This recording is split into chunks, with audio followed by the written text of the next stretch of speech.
తెలంగాణలో పురపోరు ముగిసింది. ఏ exit poll ఏ పార్టీకి ఎన్ని చోట్ల అధికారాన్ని కట్టబెట్టే అవకాశం ఉంది అని చెప్తోందనే వివరాలను బిగ్ టీవీ ఇప్పుడు మీకు అందించబోతోంది. పీపుల్స్ పల్స్ ఎగ్జిట్ పోల్స్ లో కాంగ్రెస్ కు 68 నుంచి 76 మున్సిపాలిటీలు దక్కుతాయని అంచనా వేసింది. అలాగే 29 నుంచి 36 స్థానాలకే బీఆర్ఎస్ పరిమితం అవుతుంది అని అంచనా వేసింది. ఇక బీజేపీ కేవలం 3 నుంచి 5 స్థానాలకే పరిమితం అవుతుంది అని పీపుల్స్ పల్స్ ఎగ్జిట్ పోల్స్ అంచనా వేసింది.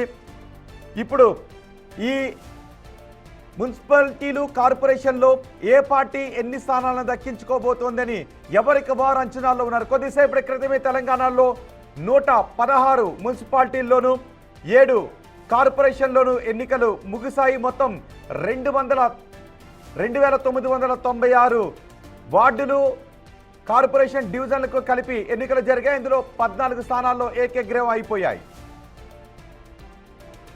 ఇప్పుడు నేను మీకు బిగ్ టీవీ స్క్రీన్ పైన ఆ డీటెయిల్స్ అందిస్తూ ఉన్నాను. ఇదిగో మీరు బిగ్ టీవీ స్క్రీన్ పైన చూడొచ్చు. ఇప్పటికే మీరు